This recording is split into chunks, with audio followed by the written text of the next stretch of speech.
እሺ አይ ምን እያወራችሁ እንደነበረ በጣም ደስ የሚል ነገር ነው። ያው አዳዲስ ነገር ነው የሰማሁት። ያው ቀጥሉ እናንተ፣ እሰማለሁ፣ ያዳምጣለሁ። ማለት ለማዳመጥ ነው የገባሁት የነበረው። የረበሽኳችሁ መሰለኝ ታች እየጻፍኩኝ እና አፉ በሉኝ። አይ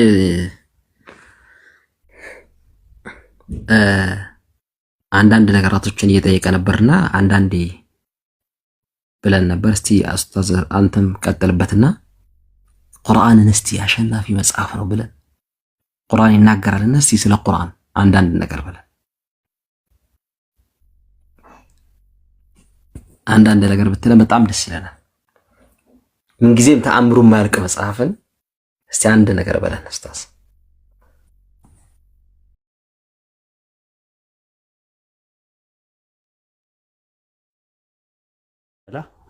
በአንድ ያገኘው ብለህ ዝም ብለህ ብታግበሰብሰው ሳታኝከው ሳታላውሰው ሳትፈጨው ብትበለው ውስጥ ገብቶ ለጨጓራ ጥሩ አይደለም እና ምናልባት እሱ ነው የሚያውቀው። ጠግቦ ከሆነ እሰየው ነው፣ ለሌላ ጊዜ መሆን ይችላል። አይ አልጠገብኩም ካለ የተወሰነ ማብላት ይቻላል። የባቢሎን ሐዋርያ ሰላም ብያለሁ። በቅድሚያ እንዴት ነህ? እንዴት ነህ ኡስታዝ? አንተ ልበልህ አንቱ ወይ ደስ ባለ ብቻ አንቺ አትበለኝ። እሱን ብቻ ነው የማልፈልገው። አንዱ በኢንቦክስ መጥቶ አንቺ እንግሊዝኛ ለመድሽ አለኝ። ምን አልክ አንተ ስለው ኡስታዝ ወላሂ ለአንተን አይደለም ተሳስቼ ነው ምናምን አለኝ ወዲያው እንጂ አንድ ሰው ብቻ ነው በውስጥ መጥቶ አንቺ እንግሊዝኛ ለመድሽ ሲለኝ ደንግጬ ምን አልክ አንተ አልኩት። አይ ኡስታዝ ይቅርታ ምናምን ነገር አለኝና አንቺ ብቻ አትበለኝ እንጂ እንደፈለክ አድርገኝ። በነገራችን ላይ ቲክቶክ ስመጣ ነው አንቱ መባል የጀመርኩትና ደስ ነው ያለኝ እና ለምንድን ነው ምናምን ይስል አይ የክብር ጉዳይ ነው ምናምን ነገር አሉ። እንግዲህ ቲክቶክ ሰው ያከብራል ማለት ነው ብዬ በዛ ይዤዋለሁ። ደስ ያለን እንትን በል አንተ ብትል ቀረቤታ ይኖራል፣ ነፃ ትሆናለህ። አንቱ ካልክ ግን እንትን ትሆናለህ ማለት ነው። የሆነ አንዳንዴ ድፍረት አይኖርም እኩል ለመነጋገር እና አንተ ብትል ይቀልሃል ይመስለኛል፣ እንደፈለግ ሀሳቦችን ለማንሸራሸር ማለት ነው። ልዩነት አላቸው። ይሄ የባቢሎን ሐዋርያ እና ባቢሎን የሚባሉ ልጆች ይለያያሉ አይደል? ባቢሎን ትንሽ ድምፁ ይለያል። አዎ ኧረ በደንብ እንለያያለን። አንተ ተማሪው ነህ? 65 አባል ነህ? የደመናው አምላክ አሁን ሰሞኑን ሰዎች ቡና እያፈሉለት ነበርና የደመናውን አምላክ ነው አይደል የምትከተለው? ተወዛግበናል። የተወዛገምን ወጣቶች አንድ ላይ ተሰብስበን ነው። አንደኛው ያው እንደ ነገርነ ቁርአን ለየት የሚያደርገው ነገሮችን ወንድሞች ነግረዋል። አንዳንድ ነገር ይጨመር ካልክ ዝም ብሎ የሚጨመር ነገር አልጠገብኩም የምትለው ነገር ካለ እንትን ነው አይቺን ዳጀስት ላደርጋት በደንብ ይፈጭና ሰውነት ትሆነኝ ካልክ ወደ ሰውነት እንድትሄድ አድርገን ከዛ በኋላ ሌላ ቀን ደግሞ ሌላ እንትን እናደርጋለን ማለት ፖስትፖንድ አድርገን ነው። በሌላ ጊዜ ታይም ሴታፕ አድርገን መነጋገር እንችላለን። ግን ያንተ ነው ውሳኔው። ትንሽ ብናወራ ደስ ይለኛል። እስቲ ትንሽ ነገሮች ብትነግረኝ ደስ እኔም ትንቢት ላይ ነው የሚገርመኝ ነገር፣ በቃ የሚያጅበኝም ትንቢት የሆኑ ነገሮች ላይ ነው የማተኩረው። አብዛኛውን ቁርአን 4 ግሩፖች ተፈጥረዋል በቁርአን የተነሳ። አንደኞቹ ግሩፖች ምንድን ነው ያሉት? ቁርአን የተበረዘ ነው የሚሉ ሰዎች አሉ። ለምንድን ነው የተበረዘ ነው የሚሉት? ሚሽነሪዎቹ ናቸው። ሚሽነሪዎች የተበረዘ ነው የሚሉት መጽሐፋቸው ስለተበረዘ ልከክልኝ ነገር ነው። አንተ ያመሃል ብዬ ስለ አንተም ያመሃል ካልከኝ ጥቆማው ምንድነው? እኔም ያመኛል አንተም ያመሃል ነው መልሱ። ስለዚህ ምንድን ነው የሚሆነው? ባይብል ስለተበረዘ ቁርአንም ተበረዘዋል ብሎ የሚከራከሩ ሚሽነሪዎች አሉ። ከዛ በኋላ ሁለት ሌላ ግሩፕ ደግሞ መጡ፣ እንትኖች ማለት ነው ሊበራል ስኮላሮች፣ ቁርአንን ያጠኑ ሰዎች መጡና ኖ ቁርአን አልተበረዘም፣ የተበረዘ ነገር የለው፣ በነቢዩ መሐመድ ጊዜ የነበረው ቁርአን አሁንም ካለው ቁርአን ጋር ምንም ልዩነት የለውም የሚል ጥናት አቀረቡ። ታዲያ ምንድነው ቁርአን ለእናንተ ሲባሉ እነሱ ምናሉ? አይ ቁርአን ከአይሁድ እና ከክርስትና ከአፖክራፊካል ከሚባሉ መጽሐፎች የተቀዳ ነው የተኮረጀ ነው ብለው አሉ። ከዛ አይ ኦሪየንታሊስቶች ደግሞ ነው አሉ። አይ ቁርአን እንትን ከኦሪየንታሊስት አይሁዶችና ከክርስቲያን አፖክራፊካል ወይም ደግሞ አፖክሪፋል ከሚባሉ መጽሐፎች የተኮረጀ ከሆነ ስህተቱንም በባይብል ላይ የሆኑ አንዳንድ ስህተቶች አሉ። ኦሪየንታሊስቶች ማለት ሙስተሽሪቅ የሚባሉት በእኛ የመካከለኛው ጥንተ ነገር የሚያጠኑ ስኮላሮች ናቸው። አይ እንደዛ ሊሆን አይችልም። ምክንያቱም ሲኮረጅ አብሮ ስህተቱንም ባይብል ላይ ያሉ ሂስቶሪካል እንትኖች ኢረሮችን አብሮ መኮረጅ ነበረበት እና ታዲያ ቁርአን ለእናንተ ምንድን ነው ሲባል ምናልባትም ከሴጣን መጥቶ ሊሆን ይችላሉ። ከዛ አራተኛ ግሩፕ ሙስሊሞች ቀሩ፣ የሙስሊም ስኮላሮች ቀሩ። ከዛ ሙስሊሞች ነው እንደዛ ከሴጣን ሊመጣ አይችልም ብለው አሉ። ለምን እንዳይመጣም ሲባል ሴጣን የነገን አያውቅም። ሁሉንም ሰው እንትን የሚሉት እንደዛ ነው። የነገን ያውቃል ወይ ማለት ፈጣሪ ከፍጡራኑ የሚለይበት ነገር የነገን ማወቁ ነው። መጻኢ ጊዜውን ማወቁ ነው። ከዛ ውጪ ፍጡር ሊያውቅ አይችልም። በዚህ ሁሉም ይስማማሉ። ክርስትናም ይስማማል፣ ኦሪየንታሊስቶችም ይስማማሉ።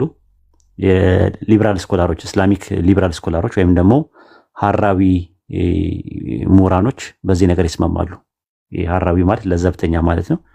ከዛ ወጋይ ደግሞ የሚባሉት ደግሞ ሙስሊሞች ናቸው። ወጋዊ የሚባሉት ወይም ደግሞ ጽንፈኛ ኮንሰርቫቲቭ ስኮላርስ የሚባሉት በዚህ ይስማማሉ ሁሉ ማለት ነው። እኔ ከባይብል መነሻ ጥቅስ ላድርግና ወደ ቁርአን ልግባ። ትንቢተ ኢሳይያስ ምዕራፍ 44 ቁጥር 7 ላይ የሚመጣውን ነገር ሳይደርስ ይንገሯችሁ ይላል። እናንተ ከምታመልኩት አማልክት መካከል የሚመጣውን ነገር ገና ሳይደርስ ይንገሯችሁ። ይሄ ፈጣሪ የተወራረደበት ነገር ነው። የሚመጣውን ነገር ሳይደርስ ይንገሯችሁ ማለት አንዱ አምላክ ከሚልከው ነብይ ውጪ የሚመጣውን ነገር ሳይደርስ መናገር የሚችል እንደሌለ ነው የሚያሳየው። አንዱ አምላክ ነብይ ልኮ በዛ በላከው ነብይ ከሚያሳውቀውና የወደፊቱን ነገር ከሚናገረው ውጪ ከምታመልኳቸው አማልክት መካከል የሚመጣው መናገር ማንም የሚችል ብሎ እንትን ብሏል። አሁን የሚነሳው ጥያቄ የቁርአን ላይ ያለው አምላክ አንድ አምላክ ብለን የምናምነው ነቢያትን ልኮ የነበረው አንድ አምላክ በቁርአን ውስጥ ነብይ አስነስቷል። ነብይ የሚለው ቃል ነባአ የሩቅ ነገር አወራ ከሚሰረው ቃል የመጣ ነው። የሩቅ ወሬ አውሪ ማለት ነው። ባለራይ ማለት ነው። ነባይ ማለት ነው በአማርኛ። በነገራችን ላይ ነብይ የሚለው የአረብኛ ቃል ነው። የግዕዙ ቃል ነባይ ነው የሚባለው ወይም ደግሞ በአማርኛ ነባቢ ይባላል። ያዙት። ብዙዎች አሁን ነብይ የሚለው ቃል የአማርኛም የግዕዝም አድርገው ነው የሚወስዱት። ከአረብኛ ነው የመጣው ነብይ የሚለው ቃል። በአማርኛ ነብይ ምንድን ነው ከተባላችሁ ነባቢ ብላችሁ ጻፉት። በግዕዝ ደግሞ ነባይ ይባላል። ነባይ ማለት የግዕዝ ቃል ነው። በአማርኛ ነባቢ ማለት ነው። የሩቅ ነገርም ወሬ የሚያወራ ማለት ነው። የሚመጣለት ደግሞ ምንድነው? ነበ ነው። ነበ ሲመጣለት ነብይ ይሆናል ማለት ነው። ይህንን ነው ቁርአኑ የሚናገረው ማለት ነው። አላህ በሱረቱ ሹራ ምዕራፍ 42 ቁጥር 51 ላይ ለሰው አላህ በራእይ ወይ ከግርዶ ወዲያ ወይ መልእክተኛ መላክን የሚልክና በፈቃዱ የሚሻውን የሚያወርድለት ቢሆን እንጂ ከመልእክተኛ በገሃድ ሊያናገረው ማንም ተገቢ አይደለም ነው የሚለው። አንድ ነቢይ አላህ ሲያናግረው በሶስት አይነት መንገድ ያናግራል። ከሶስቱ አንዱ ነው። አንደኛ በራእይ ነው፣ ወይ ከግርዶሽ በስተኋላ ነው፣ ወይ ደግሞ መልእክተኛ መላክ ተልኮለት ነው። በራእይ ኢብራሂምን ታስታውሳለህ። ከግርዶሽ በስተኋላ ደግሞ ሙሳ አለይሂ ሰላምን ታስታውሳለህ። መልእክተኛ መላክ በመላክ ደግሞ ረሱል ሰለላሁ ዐለይሂ ወሰለም ቁርአንን ታስታውሳለህ። ይህ ሶስት አይነት መንገዶች ናቸው የሚመጣበት ማለት ነው። ወህይን የሚያመጣበት ማለት አሁን ምንድነው ጉዳዩ ምንድነው ብለን ስንል በሱረቱል ሁጁራት ምዕራፍ 49 ቁጥር 18 ላይ አላህ የሰማይና የምድርን ሩቅ ሚስጥር ያውቃል ነው የሚል። ያውቃል ሩቅ የሆኑ ሚስጥሮችን ያውቃል ነው የሚለው። በሱረቱ ጂን ምዕራፍ 72 ቁጥር 26 ላይም እንደዛ ነው የሚለው። እርሱ የሩቅ ሚስጥርን አዋቂ ነው፣ በሚስጥርም አንድንም አያሳውቅም፣ ከመልእክተኛው ሊወደደው ቢሆን እንጂ ለሌላ ምን አይልም አይገልጽም ይላል። ምንድናቸው አይገልጽም የተባለ የሩቅ ሚስጥር የሚባለው ገይብ ይባላል በኢስላም። ገይብ ማለት የሩቅ ነገር ሚስጥሮች ማለት ነው። ኢልሙል ገይብ ይባላሉ። በሶስት ነው የሚከፈሉት። ገይቡል ማዲ፣ ገይቡል ሙዳሪ፣ ገይቡል ሙስተቅበል ተብለው ለሶስት ይከፈላሉ። ምን ማለት ነው? ገይቡል ማዲ ማለት ኃላፊ ፓስት ማለት ነው። ገይቡል ሙዳሪ ማለት ደግሞ አሁናዊ ማለት ነው፣ ፕሬዘንት ማለት ነው። ገይቡል ሙስተቅበል ማለት ደግሞ የወደፊቱ ማለት ነው። አላህ በብዙ ቦታ ላይ ስትመለከተው ጥንት የነበረውን ነገር ይተርካል።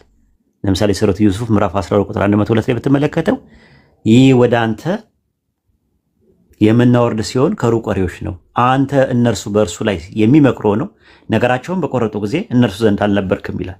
ጥንት የነበረውን ሲተርክ አንተ አልነበርክም በቦታው። በሱረቱ ጣሃ ምዕራፍ 20 ቁጥር 99 ላይም እንደዛ ነው የሚለው። በእርግጥ ካለፉ ወሬዎች በአንተ ላይ እንተርክልሃለን የሚለው ወሬ ነበ። በሱረቱ ሷድ ምዕራፍ 38 ቁጥር 71 ላይ ነው ጌታ ለመላእክት እኔ ሰውን ከጭቃ ፈጣሪ ነኝ ባለ ጊዜ አስታውስ እያለ ነው የሚናገረው። አስታውስ የአሁናዊ ጊዜያዊላ አላህ ይናገራል። አንድ ጊዜ ረሱል ሰለላሁ ዐለይሂ ወሰለም ሀፍሳ ቤት ሄደው ማር ጠጥተው ሲመጡ አፍ ይሸታል ምናምን ነገር አለቻቸው። ማለት ነው አይሻና ሀፍሳ ማለት ነው ተነጋግረው ነበረ። ከዛ ሱረቱል ተህሪም ምዕራፍ 66 ቁጥር 3 ላይ ነብዩ ከሚስቶቹ ወደ አንዷ ወሬን በመሰጠረ ጊዜ አስታውስ፣ እርሱን በነገረችው ጊዜ አላህ እርሱን ማውራትን ባሳወቀ ጊዜ ከፊሉን አሳወቀ ከፊሉን ተወ። በእርሱ ባወራ ጊዜ ይህን ማን ነገር አለችው። ረሱል ሰለላሁ ዐለይሂ ወሰለም ምን አሉ? አዋቂው ውስጥ አዋቂው ነገረኝ አላት። እንዴት አወቁ? ረሱል ሰለላሁ ዐለይሂ ወሰለም አይሻና ሀፍሳ ሚስጥርን ሲመሳጠሩ በቦታው አልነበሩ። አሁናዊ የሆነ ጊዜን አምላካችን አላህ ለረሱል ሰለላሁ ዐለይሂ ወሰለም አውርዶላቸዋል ማለት ነው። ሶስተኛው ምንድነው? ሙስተቅበል የሚባለው መጻኢ ጊዜ ፊቸር። ይሄን ነው የፈለኩት እኔ። ስለ ገሃነም ስለ ጀነት ምናምን ብዙ ነው ያለው፣ እኔ እሱ ውስጥ አልገባም። በዘመናችን የተፈጸመውን አንዳንድ ነግሬ ነው ማልፎ ማለት ነው። በሱረቱ ሷድ ምዕራፍ 38 ቁጥር 88 ላይ ሁላችሁም ተከታተሉኝ። ትንቢቱ ከጊዜ በኋላ በእርግጥ ታውቁታላችኋል። ትንቢት ለሚለው የገባው ቃል ነበ የሚለውን ቃል በሱረቱ አናም ምዕራፍ 6 ቁጥር 7 ላይ ለትንቢት ሁሉ የሚደርስበት መርጊያ አለ። ወደፊት ታውቁታላችኋል። አላህ ነው የሚነግረው። ወደፊት ምን ትላላችሁ? ታውቁታላችሁ። ወደፊት ነው የምታውቁት። ለትንቢት ሁሉ የሚደርስበት ጊዜ አለ። ምንድነው ያ ትንቢት? የተነገረው ነገር ምንድነው ብለን ስንል አንድ ቁም ነገር አለ። አንድ ሁለት ኤግዛምፕሎች ሰጥና መድረኩን ለሌሎቻችሁ። ዘውጅ የሚለው የአረብኛ ቃል ዘወጀ ተጠናዳ ከሚል ጥንድ ማለት ነው። ባልና ሚስት ማለት ነው። በጣም የሚገርማችሁ ነገር ማለት ነው በቁርአን ውስጥ። ከዛ አምላካችን አላህ በሱረቱል ነጅም ምዕራፍ 53 ቁጥር 45 ላይ እርሱ አለ ሁለት አይነት ወንድና ሴትን ፈጠረ አለ። ስለ ወንድና ስለ ሰው ሲናገር ማለት ነው። ከዛስ ምንድነው ታዲያ ተአምሩ ብለን ስንል ይሄንን ተከታተለኝ እባክህ የባቢሎን ተማሪ። ሱረቱል ረዕድ ምዕራፍ 13 ቁጥር 3 ላይ ያለው እርሱ ያ ምድርን የዘረጋ በውስጧም ተራሮችና ወንዞችን ያደረገ በውስጧም ከፍራፍሬዎች ሁሉ ሁለት ጥንዶችን ያደረገ ነው አለ። ባልና ሚስት ያደረገ ነው አለ ፍራፍሬዎችን እንዴ አለ። ከዛ በኋላ ምን አለ? በዚህ ውስጥ አለ ለሚያስተነትኑ ህዝቦች ተአምራት አሉበት አለ። ጥንድ ናቸው አለ። አታክልቶች ምንድን ናቸው አለ? ጥንዶች ናቸው አለ። ጥንድ ናቸው። ለነዚህ አለ በውስጡ ተአምር አለበት አለ። ተአምር አለበት። በዛ በቁርአን ዘመን ግን ያውቁት ነበረ። በሱረት ያሲን ምዕራፍ 36 ቁጥር 36 ላይ ከማያውቁት ነገሮችን ጥንዶችን የፈጠረ ነው ይላል። በዛን ሰዓት አያውቁትም። ከማያውቁት ነገሮች ጥንዶችን ዘውጅ ያደረገ ነዋል። ወንድና ሴት አድርጓቸዋል። ከዛስ ልክ በአምላካችን አላህ ጊዜው ሲደርስ በ19ኛው ክፍለ ዘመን ላይ ለሚያስተነትኑ ህዝቦች ተአምራት ይሆን ዘንድ እጽዋት ጾታ እንዳላቸው ሰዎች አወቁ። ጉኔ ማለት ሴት የሚባል ነገር አለ ባዮሎጂ ላይ ስለ እጽዋት ስናጠና። የእጽዋት እንቁላሉ ህዋስ በስነ ህይወት ጥናት ውስጥ ካርፔልስ ይባላል። አኔር የሚባለው ደግሞ ወንድ ያሉት የእጽዋት ዘር ህዋስ ነው። በስነ ህይወት ጥናት ውስጥ ስቴመንስ ይሉታል። ቁርአን ከያዛቸው መካከል የሩቅ ነገር ሚስጥሮች አንደኛው ነው። ከፍራፍሬዎች ሁለት ጥንድ አድርግ ያለው ይሄ ያለ በውስጡ ምን አለ አለው? ተአምራት አለበት አለ። በዚህ ብቻ ቢቆም እኮ ጥሩ ነው። ምን አለ መሰለ በሱረቱ አናም ምዕራፍ 6 ቁጥር 3 ላይ ተአምራቶቹን ወደፊት ያሳያቸዋል ታውቁታላችሁ በላቸዋል። አላሁ አክበር። የባቢሎን ሐዋርያ ልድገምልህ እዚህ ጋር ያለውን ያልገባ ነገር አለ እዚህ ጋር። አይ የሚገርም ነገር ነው የነገርከኝ። ወደፊት ታውቁታላችሁ በዚህ ውስጥ አለ። መጀመሪያ እጽዋት ጥንድ ናቸው አለ። ጥንድ መሆናቸውም በአሁኑ አታውቁትም ብሎ ነገረን። በውስጡ ታምራት አለበት አለ። ከዛ በኋላ ታምራቱን ወደፊት ምን ይላችኋል አለ? ያሳያችኋል፣ ታውቁታላችሁ። ወደፊት ነው የምታውቁት ወደፊት ነው፣ አሁን አይደለም የምታውቁት፣ ወደፊት ነው የምታውቁት አለ። እጽዋት ወንዴና ሴት የሚባለው ትምህርት 19ኛው ክፍለ ዘመን ላይ ነው ሰዎች ያወቁት። በጣም የገረመኝ ፓርትን ማለት ነው። በጣም የገረመኝ ብዙ ናቸው እንደዚህ አይነት ነገሮች ያሉት። አንደኛውን ነው ያሳየው እንድታስተነትንበት ነው። ቀርተው ከሆነ አላቅም በደንብ ጊዜ ሰጥተህ ተፈኩር ተደቡር አድርገህ እንድታየው እፈልጋለሁ። ወደ ሁለተኛው ሊድ ሪከርድ ያደረኩ ነው። ኦኬ ሁለተኛው ደግሞ ምንድነው ቁም ነገር ዘራህ ማለት በአረብኛ ደቂቅ ማለት ነው፣ ንዑስ ማለት ነው፣ ኢምንት ማለት ነው፣ ብናኝ። በቁርአን ዘመን አተም ይባላል ብናኝ የሚባለው ማለት ነው። ለምሳሌ ብዙ ቦታ ላይ አላህ የብናኝ ክብደት ያክል መልካም የሰራ ሰው ያገኘዋል አለ። የብናኝ ክብደት ያከረረሰ ክፉ የሰራ ሰው ያገኘዋል እያለ ብዙ ቦታ ላይ ይናገራል። ብናኝ ለሚለው የገባው ቃል ዘራ ነው የሚሆነው። አረቦች ከጥቃቅን ፍጥረታት አነስተኛ የሚሉት ጉንዳን ነው። ነገር ግን ጉንዳን በቁርአን ነምል ነው የሚባለው እንጂ ዘራ አይባልም። ነገር ግን አላህ ምን አለ? በጣም የሚገርመኝ ፓርት ነው። በሱረቱ ሰብ ምዕራፍ 34 ቁጥር 3 ላይ ይኸው እነዚያ የካዱት ሰዓቲቱ አትመጣም ምን አሉ በላቸው አይደለም ሩቁን ሁሉ አዋቂ በሆኑ ጌታዬ እምላለሁ በእርግጥ ትመጣባቸዋለሁ የብናኝ ክብደት ያክል እንኳን በሰማይና በምድር ውስጥ ከእርሱ አይርቅም ከእርሱ ያነሰም ቢሆን የበለጠም የለም በግልጹ መጽሐፍት ውስጥ የተመዘገበ ቢሆን እንጂ አለ። ከአተም ያነሰ ፍጥረት ቢሆን ባላ እውቀት ውስጥ ትታወቃለች ብሎ ነገረን። ከአተም ያነሰ ፍጥረት ቁርአን በነበረበት ሰዓት አተም ማለት ራሱ ኢንዲቪዚብል ማለት ነው። ገብታችሁ ጎግል አድርጉ። አተም ማለት ኢንዲቪዚብል የማይከፈል ማለት ነው። የላቲን ቃል ነው። የማይከፈል ማለት ነው። የመጨረሻው ፍጥረት ሄዶ መጀመሪያ እዚህ አካባቢ ላይ ያለው ሰው ነው። ከሰው በታች እንስሳ አለ። ከእንስሳ በታች እጽዋት አሉ። ከእጽዋት በታች ምን አለ? ሚነራል አለ። ሚነራል ውስጥ ምን አለ? ሞለኪውል አለ። ከዛ አተም። ከዛ በኋላ አተም ጋር ነው የቆመው። ምን አለ አላህ? ከአተም በታች ያሉ ፍጥረቶች እርሱ ያውቃቸዋል አለ። በግልጹ መጽሐፍ ውስጥ በተጠበቀው ሰሌዳ ውስጥ ከብናኝ ያነሰ የሆነ የተለቀም ፍጥረት የተመዘገበ መሆኑን ፍንትው አድርጎ ብሏል። ይህ የሚለው አመላካች ዘራ የሚባለውን ነው ይታያል። አሁን ምንድን ነው ምን አለ? በሰማይና በምድር ውስጥ ያለ ነገር ብሎ ነው ያስቀመጠው። ሳይንስ በሰማይና በምድር ውስጥ ያሉ ነገሮች ኤሌክትሮን፣ ፕሮቶን እና ኒውትሮን የሚባለው በዚህ ዘመን አገኘው። ከአተም ያነሰ ነገር ነው ተብሎ ስለማይታመን አተም ማለት ራሱ አቶሞስ ከሚለው ከግሪክ ቃል ነው የመጣው። ያው የላቲን ቃል ነው። የግሪኩ ቃል የመጣ ሲሆን ትርጉሙ የማይከፋፈል ማለት ኢንዲቪዚብል ማለት ነው። አተም ሁሉ ቁስ የተገነባበት መሰረታዊ ንዑስ ነው። 19ኛው ክፍለ ዘመን ላይ ሲደርስ ግን ከአተም በታች ያለው ፍጥረት አለ ተብሎ አይታመንም ነበር። እስከ 19ኛው ክፍለ የፊዚክስ ምሁር የነበሩት ጆን ዳልተን አተም በውስጡ ፍጥረት አለ ብለው አያምኑም ነበር። ነገር ግን በ1897 ላይ ጆን ቶምሶን የሚባል ሰው ምንድን ነው ያለው? ከአተም በታች የሆኑ የቁስ መጠን ክፍፍሎች ፓርቲክሎች አሉ አሉ። እነማን ናቸው? በዋናነት ያሉት ኤሌክትሮን፣ ፕሮቶን፣ ኒውትሮን ናቸው። ብዛታቸው ልነግር አልችልም። ኤሌክትሮን፣ ፕሮቶን፣ ኒውትሮን፣ ፈርሚዮን፣ ሌፕቶን፣ ቦሶን፣ ፎቶን፣ ዲላቶን፣ ኦክሲዮን እየተባሉ በጣም ብዙ ናቸው። ግን በሁሉም ላይ ያሉት ኤሌክትሮን፣ ፕሮቶን፣ ኒውትሮን ናቸው። በሁሉም ቁስ ላይ ያሉት ማለት ነው። አምላካችን አላህ በቁርአን ከአተም በታች ያሉ ፍጥረታትን በእውቀት መዝገቡ ላይ ተጽፎ እንዳለ ብቻ አይደለም ይነገራል። በሰማይና በምድር ውስጥ ያሉት እነዚህ ጥቃቅን ፍጥረታት ለምዕመናን እርግጠኛ ተአምራት ናቸው ብሎ ነው ያስቀመጠው በሱረቱ ጃሺያ ምዕራፍ 45 ቁጥር 3 ላይ በሰማያትና በምድር ውስጥ ለምዕመናን እርግጠኛ ተአምራት አለበታል። በሰማይና በምድር ውስጥ ያሉት ኤሌክትሮን፣ ፕሮቶን፣ ኒውትሮን እርግጠኛ ተአምራት ከሆነ ቁርአን በወረደበት ዘመን አይታወቁም፣ ኢንዲቪዚብል ነው፣ አይከፋፈሉም ተብሎ ነው እንትን ያለው። አላህ ግን ምን አለ? ተአምራቱ ወደፊት ያሳያችኋል፣ ታውቁታላችሁ አለ። ስንት ቆጠርክልኝ? 2 ነው የቆጠርከው? እስካሁን 2 ነው የቆጠርነው። ሁለት ሶስተኛው ካልምትልና እንጨርስ። በሱረቱ ፉሲላት ምዕራፍ 41 ቁጥር 53 ላይ እርሱ ቁርአን እውነት መሆኑን ለእነርሱ እስከሚገለጽላቸው ድረስ አለ በአጽናፎች ውስጥ ያሉና በራሳቸው ውስጥ ያሉ ተአምራታችን በእርግጥ እናሳያችኋለናል። ቁርአን እውነት መሆኑን እስኪገለጽ ድረስ ምንድነው ያደረጉት? ቁርአንን ቁረይሾች አረቦች ምንድነው ያደረጉት? በሱረቱ ሐቃ ምዕራፍ 46 ቁጥር 7 ላይ በእነርሱ ላይ አንቀጾቻችን በተነበቡ ጊዜ እነዚያ እውነት በመጣላቸው ጊዜ እውነት ቁርአን ነው ተብሎ በመጣላቸው ጊዜ እነዚያ የካዱት ምንድነው አሉ? ይህ ግልጽ ድግምት እንጂ ሌላ አይደለምና አሉ። ልክ የቂያማ ቀን ግን ሲደርስ ምን ይሆናሉ?